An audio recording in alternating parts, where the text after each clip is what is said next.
Welcome to today's cooking show, and for you today, we have a macaroni Alfredo. This is a super simple dish to do, has about 5 ingredients, so let's get started.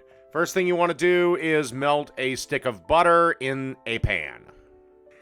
Okay, then you want to add a half a cup of heavy cream, and you should have had the pan on medium, but now you want to crank this all the way down to low, and you want to slowly simmer this for about 15 minutes. A perfect time for you to get the water ready for your 12 ounces of macaroni that you're going to need.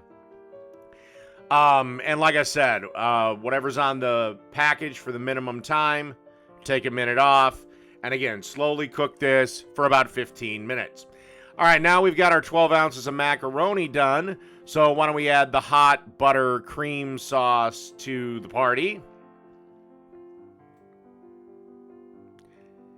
And then I just chopped up some bratwurst that I grilled up the day before.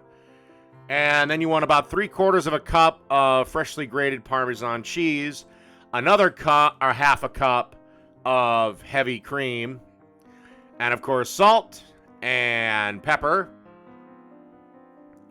And then you just want to mix this around till everything is well incorporated. Yeah, looking for something like that. And then you just want to ladle some of this in a bowl. And if your heart desires it, you can top it off with a little bit more cheese, a little bit more pepper. But that is really it. So that's macaroni Alfredo. Done.